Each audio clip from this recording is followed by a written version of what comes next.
며느리의 젖은 몸이 내 눈앞에 그대로 드러났을 때 나는 그 자리에서 얼어붙었습니다. 욕실 문이 갑자기 열리면서 수증기 사이로 드러난 그녀의 실루엣은 60년 내 인생에서 본 적 없는 충격적인 장면이었습니다. 안녕하세요. 양평에 사는 김대식이라고 합니다. 올해 62, 작년에 은행에서 정년퇴직하고 지금은 조상 대대로 내려온 텃밭을 가꾸며 살고 있어요. 이렇게 라디오에 사연을 보내는 게 쪽팔리기도 하지만 제 마음속에 쌓인 이 짐을 누군가에게는 털어놓고 싶어서요. 이런 말 누구한테 하겠어요. 며느리에게 끌리기 시작했다니. 모든 건 석 달 전 아내가 심장수술로 병원에 입원하면서 시작됐어요. 우리 집은 50년 된 전형적인 시골집인데 아내가 없으니 갑자기 너무 커지고 텅 빈 것 같았습니다. 밤마다 천장만 바라보며 이렇게 외로운 적이 있었나 싶더라고요. 아침에 일어나면 아내가 끓여주던 된장국 냄새 대신 적막함만 가득했죠. 아버님, 저희 내려가도 될까요? 준호가 재택근무 허가받았거든요. 어느 날 아들 며느리한테서 온 전화 한 통이 제 일상을 완전히 뒤바꿔놨어요. 혼자 살다 보니 반가운 마음에 얼른 오라고 했죠. 그때만 해도 제가 이런 감정에 빠질 줄은 꿈에도 몰랐으니까요. 준호와 미래가 도착한 그날, 집 안에 활기가 돌기 시작했습니다. 미래는 28살, 패션 회사에서 디자이너로 일하는 젊고 생기 넘치는 여자였어요. 서울에서 산 고급 위스키를 건네는 그녀의 손이 제 손에 스치는 순간 이상하게 심장이 쿵 하고 뛰었습니다. 이런 감정을 마지막으로 느낀 게 언제였는지 기억도 안 날 만큼 오래됐죠. 아버님, 여기 너무 좋아요. 공기도 맑고. 서울에서는 이런 별 구경 못해요. 첫날 밤, 마당에 나와 별을 보며 미래가 환하게 웃었어요. 그 순간 달빛에 비친 그녀의 모습이 제 첫사랑인 윤정과 너무 비슷해서 가슴이 철렁했습니다. 40년 전 그 여름, 윤정과 들판에서 별을 보던 기억이 갑자기 떠올랐어요. 민망해서 얼른 들어가자고 했는데 그날 밤부터 자꾸 미래의 모습이 머릿속에 맴돌기 시작했습니다. 다음날 아침, 미래는 동네 산책을 나갔다가 몸에 쑥이랑 풀들이 잔뜩 묻어서 돌아왔어요. 아이씨, 시골이 이렇게 험난한 줄 몰랐어요. 어디가 길인지 헷갈려서 당황한 모습으로 풀을 털어내던 그녀를 보며 웃음이 났어요. 어쩔 수 없이 동네를 구경시켜주겠다고 나섰죠. 낮은 담장들 너머로 동네 할머니들이 우리를 쳐다보는 게 느껴졌어요. 저기 대식이네 며느리가 왔나봐. 도시에서 온 아가씨가 참 예쁘네. 그 말을 들으니 괜히 가슴이 뭉클해졌어요. 제 며느리잖아요. 자랑스러워야 정상인데 왠지 다른 감정이 살짝 섞여 있었습니다. 그때만 해도 그게 뭔지 정확히 몰랐어요. 사흘째 되는 날, 비가 갑자기 쏟아져서 텃밭에 있던 저는 허둥지둥 집으로 뛰어왔습니다. 현관문을 열자마자 놀라운 광경을 목격했어요. 미래가 샤워를 마치고 수건 하나만 두른 제 거실을 지나가는 순간이었죠. 그녀도 저를 보고 깜짝 놀랐지만 순간적으로 제 시선은 그녀의 젖은 어깨선을 따라 내려갔습니다. 아, 아버님, 깜짝이야. 비 맞으셨네요. 당황한 기색 없이 그녀는 오히려 제 상태를 걱정했습니다. 머리카락에서 떨어지는 물방울, 살짝 붉어진 볼, 그리고 너무나 자연스러운 그 모습에 저는 말문이 막혔어요. 그 순간 제 안에서 꽁꽁 얼어붙었던 뭔가가 서서히 깨어나는 느낌이었습니다. 미안해요. 아버님께서 집에 없어서 편하게 있다가 금방 옷 입을게요. 그녀가 방으로 들어간 후에도 그 이미지는 제 망막에 각인된 채 지워지지 않았습니다. 젖은 옷을 갈아입으면서도 손이 떨렸어요. 정신 차려. 이 늙은이야. 내 며느리라고. 자책해도 소용없었습니다. 그날 밤잠을 이루지 못하고 베개를 몇 번이나 뒤집었는지 모릅니다. 아내와 결혼한 지 35년.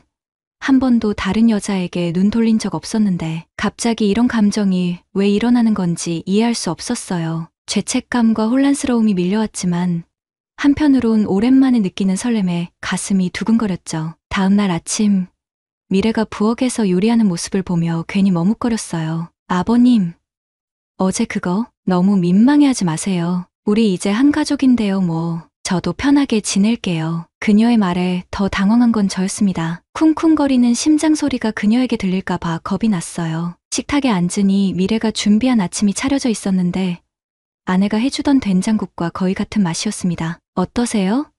어머님이 해주신다고 레시피 전수받았어요. 맛있네. 정말 비슷하다. 된장국 한 숟가락에 갑자기 눈물이 핑 돌았어요. 아내 생각에 그런 건지 아니면 미래에게 느끼는 이 감정 때문에 죄책감이 들어서인지 그때 미래가 제 손등에 살짝 손을 얹었습니다. 많이 그리우시죠? 어머님 곧 퇴원하실 거예요. 그 따뜻한 손길에 전류가 흐르는 듯 했어요. 며느리의 온기가 전해지는 그 순간, 저는 처음으로 확실하게 깨달았습니다. 이건 단순한 외로움이 아니다. 내가 미래에게 끌리고 있다. 그날 저녁, 동네 노인회에서 술자리가 있었어요. 평소엔 안 마시는데 그날따라 소주를 너무 많이 마셔서 취해 돌아왔습니다. 현관문을 열자 미래가 깜짝 놀라며 달려왔어요. 아버님, 괜찮으세요? 어쩜 이렇게 취하셨어요? 그녀가 제 팔을 부축하는 순간 술 기운에 몸이 휘청거렸고 우리 둘은 벽에 기대어 균형을 잡았습니다. 가까운 거리에서 느껴지는 그녀의 향기, 제 어깨를 잡은 그녀의 손, 그리고 걱정스러운 얼굴이 너무 가까이 있었죠. 취기가 확 올라왔고 순간 정신을 잃고 그만 그녀에게 입맞춤을 해버렸습니다. 불과 1초, 아니 0.5초도 안 되는 짧은 순간이었지만 미래의 놀란 눈빛을 보자마자 정신이 번쩍 들었어요. 그녀는 충격받은 표정으로 저를 밀어냈고 저는 바닥에 주저앉았습니다. 아, 버님, 미안하다. 내가 술이 너무 많이, 정말 미안해. 그날 밤은 제 인생에서 가장 긴 밤이었습니다. 방 안에 틀어박혀 끊임없이 자책했어요. 내가 미쳤나? 어떻게 이런 짓을. 아내 사진을 보며 눈물이 났습니다. 그리고 아들 준호에 대한 미안함, 배신감, 이루 말할 수 없는 죄책감이 저를 덮쳤어요. 다음 날 아침, 미래는 마치 아무 일도 없었던 듯이 행동했습니다. 하지만 눈빛이 달라졌어요. 경계하는 듯 하면서도 뭔가 복잡한 감정이 담겨 있었죠. 준호는 소우 사무실을 빌려 출근했고 우리 둘만 남았을 때 미래가 먼저 입을 열었습니다. 아버님, 어젯밤 일은 정말 미안하다. 내가 술에 취해서 정신이 없었어. 다시는 그런 일 없을 거야. 미래는 잠시 침묵하더니 고개를 끄덕였습니다. 하지만 그 순간 눈가에 맺힌 작은 눈물이 보였어요. 걱정인지 혼란인지 그 감정을 읽을 수 없었지만 가슴이 아팠습니다. 아버님, 사실 저도 좀 혼란스러워요. 그 말을 듣는 순간 제 심장이 다시 뛰기 시작했습니다. 이건 시작에 불과했고 우리 앞에는 더 큰 폭풍이 기다리고 있다는 걸 그때는 알 수 없었습니다. 미래의 말을 듣고 나서 며칠 동안 우린 서로 눈빛만 마주쳐도 심장이 터질 것 같았어요. 저도 혼란스러워요. 라는 그녀의 말이 제 머릿속에서 맴돌았습니다. 그게 무슨 의미였을까요? 설마 그녀도 저에게 뭔가 느끼고 있는 걸까요?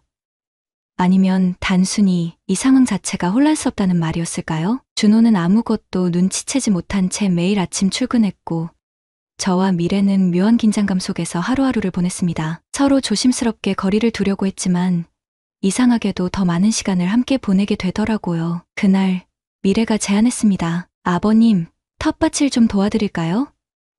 이러다 저도 시골 생활 감 좀 잡을 수 있을 것 같아요. 거절하고 싶었어요. 하지만 미래의 눈빛에 어떤 간절함이 있었습니다. 그냥 가족으로서 평범하게 지내고 싶다는 마음처럼 보였어요. 괜찮아.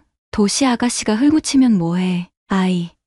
아버님도 저 도시에서만 산 것 같지만 대학 때까지 시골에서 살았거든요.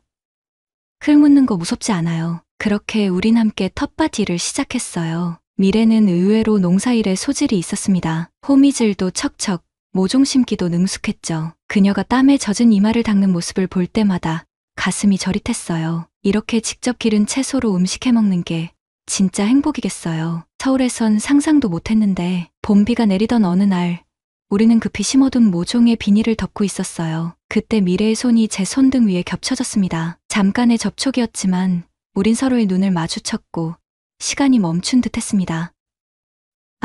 미래가 먼저 손을 뗐어요. 하지만 그녀의 얼굴이 붉어진 걸 놓치지 않았습니다. 그렇게 우린 계속 위험한 줄타기를 했어요. 서로에게 끌리면서도 선을 넘지 않으려 애쓰는 아들이 집에 있을 땐 평범한 시아버지와 며느리처럼 행동했지만 준호가 없으면 말로 표현할 수 없는 긴장감이 우리 사이를 감돌았습니다. 마을 봄 축제가 열린 날, 준호는 급한 업무로 참여하지 못했어요. 미래와 단둘이 가게 됐죠. 아버님, 저 좀 이상한가요?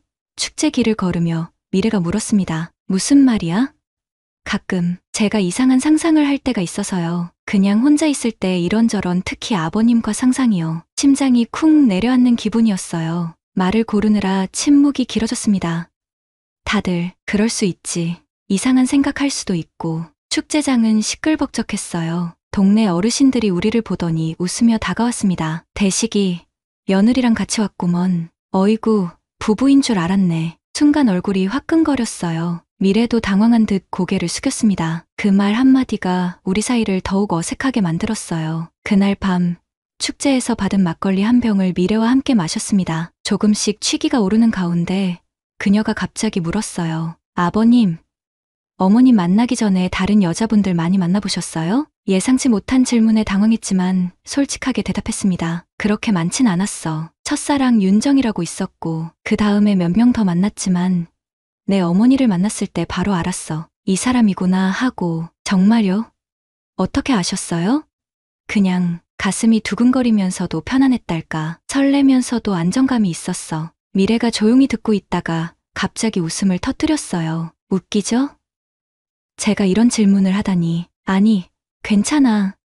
사실 미래의 목소리가 작아졌어요. 준호랑은 그런 느낌이 별로 없었거든요. 처음부터 그 말에 가슴이 쿵 내려앉았습니다. 미래가 계속 말했어요. 좋은 사람이고 안정적이고 그래서 결혼했는데 가끔 제가 뭔가 잘못된 선택을 한 것 같은 기분이 들어요. 우리 사이에 묘한 침묵이 흘렀습니다. 그때 제가 조심스럽게 물었어요. 후회해? 미래는 고개를 저었습니다. 후회까진 아니에요. 그냥 다른 감정을 느껴보고 싶을 때가 있어요. 그녀의 눈빛에서 무언가를 읽었습니다. 위험한 불길이 우리 사이에서 타오르기 시작했어요. 그날 밤 이후로 우리 사이의 분위기는 더욱 위태로워졌습니다. 우연한 접촉이 늘어났고 서로의 눈빛을 더 오래 마주쳤어요. 하루는 미래가 부엌에서 요리하는 걸 돕다가 그녀의 머리카락에 밀가루가 묻었어요. 미래야, 머리에 밀가루 묻었어. 손을 뻗어 그녀의 머리카락을 쓸어내려다 우리 얼굴이 너무 가까워졌습니다. 숨결이 느껴질 정도로 그 순간 현관문이 열리는 소리에 우린 급히 떨어졌어요. 준호였습니다. 아버지. 미래야, 뭐해? 벌써 저녁 준비해? 그래.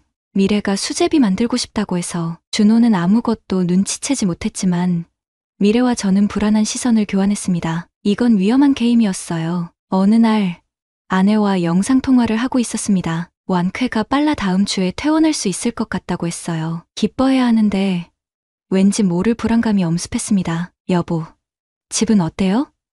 미래가 잘 챙겨주나요? 응, 잘 지내고 있어. 걱정 마. 음식도 잘하고. 그때 미래가 제 뒤로 지나가다 화면에 살짝 비쳤어요. 아내가 반가워했습니다. 미래야, 잘 지내고 있니? 미래가 화면 앞으로 와서 인사했어요. 네. 어머님, 빨리 건강해지셔서 오세요. 아버님이 많이 그리워하세요. 통화가 끝난 후 묘한 죄책감이 밀려왔습니다. 아내는 아무것도 모른 채 우리를 믿고 있는데 그날 밤 잠들기 전 창문 너머로 비가 내리는 걸 보고 있었어요. 갑자기 노크 소리가 들렸습니다. 아버님, 깨어 계세요? 미래였어요. 심장이 빨라졌습니다. 들어와.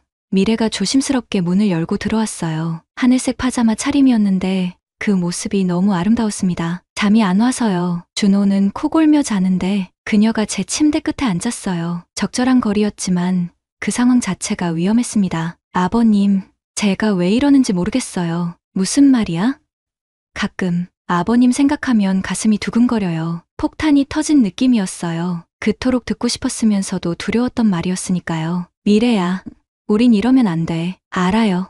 너무 잘 알아요. 하지만 어쩔 수 없어요. 그녀의 눈에 눈물이 고였어요. 참을 수 없어 그녀의 손을 잡았습니다. 그 순간 우리 사이의 모든 선이 흐려졌어요. 그녀가 천천히 다가왔고 이번엔 제가 물러서지 않았습니다. 우리의 입술이 만났을 때 온 세상이 멈춘 것 같았어요. 돌이킬 수 없는 선을 넘어버렸습니다. 그 순간 복도에서 발소리가 들렸고 미래는 급히 일어났어요. 죄송해요.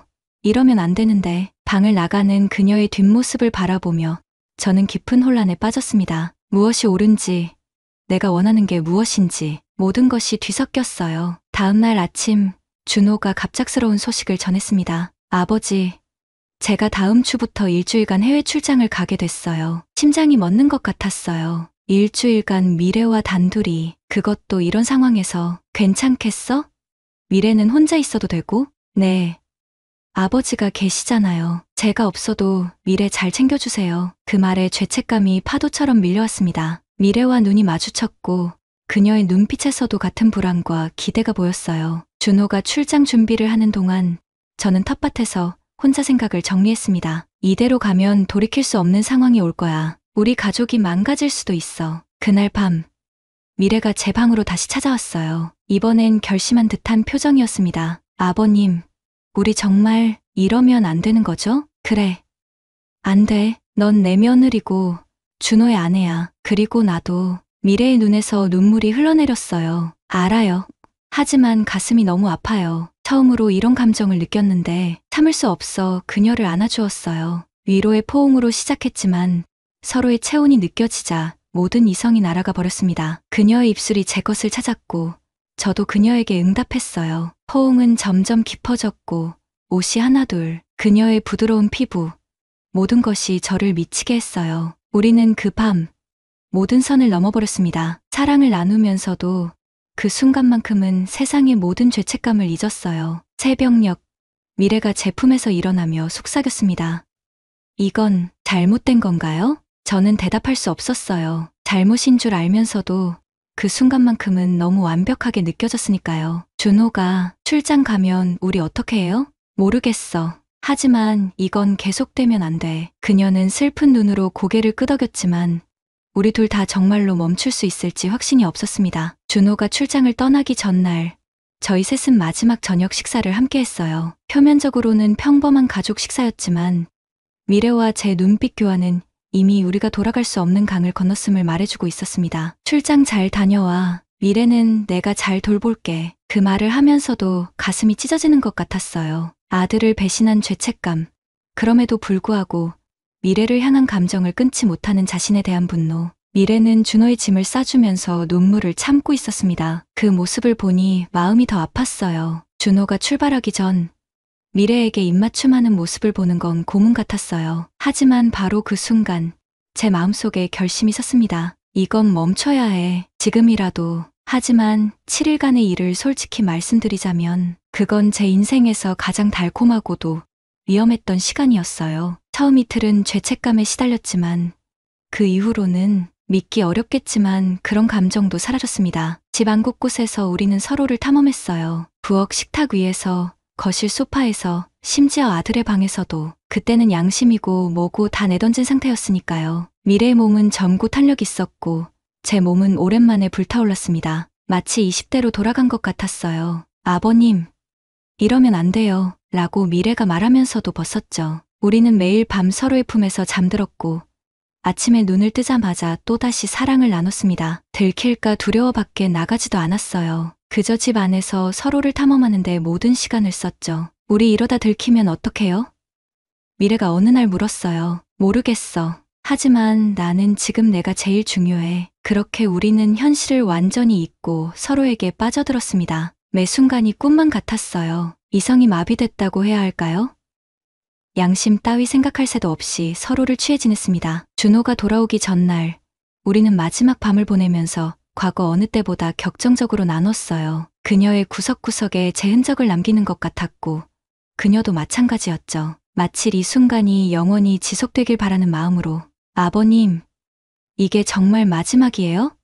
미래가 제 가슴에 묻고 물었어요. 그래야만 해. 그날 밤 우리는 거의 새벽까지 잠들지 않았습니다. 서로의 체온, 맥박까지도 기억하려는 듯이. 그런데 인생이란 참 아이러니한 거더라고요. 준호가 돌아온 바로 그날 아내도 퇴원한다는 소식이 왔어요. 기뻐해야 할 소식인데 제 가슴은 무거웠습니다. 미래와의 비밀이 들통날까 두려웠거든요. 아내가 돌아오자 집안은 다시 활기를 찾았습니다. 미래와 저는 철저히 연기했어요. 평범한 시아버지와 며느리인 척. 하지만 가끔 우연히 마주치는 시선 속에는 우리만의 비밀이 숨겨져 있었죠. 그로부터 한 달 후 준호가 갑자기 이야기를 꺼냈습니다. 아버지, 어머니, 저희가 서울로 올라가기로 했어요. 회사에서 직접 출근을 요구해서요. 아내는 아쉬워했지만 저는 한편으로는 안도했어요. 이대로 미래와 같은 집에 있다가는 실수할 것 같았거든요. 미래는 짐을 싸는 내내 조용했습니다. 그녀의 눈빛은 제게 많은 것을 말하고 있었어요. 아쉬움,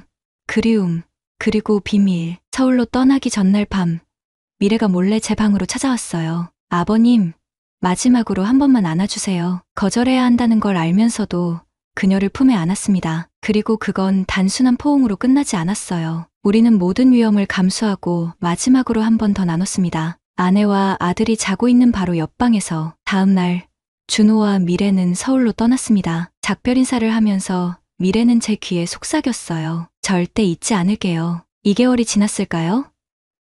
어느 날 저녁 미래에게서 전화가 왔습니다. 아버님, 좋은 소식이 있어요. 제가 임신했어요. 그 순간 머릿속이 하얘졌어요. 마지막으로 관계를 가진 게 불과 2달 전인데 축하한다. 미래야, 준호도 많이 좋아하겠구나. 네. 준호도 정말 기뻐해요. 첫 아이라서 더 그런가 봐요. 통화를 끝내고 가만히 생각에 잠겼습니다. 미래의 뱃속 아이, 과연 누구의 아이일까? 미래와 준호가 부부 관계를 가졌을 수도 있고, 아니면 그 마지막 밤에 저와 미래 사이에서 아내가 옆에서 물었어요. 누구 전화였어? 아, 미래, 임신했대. 정말?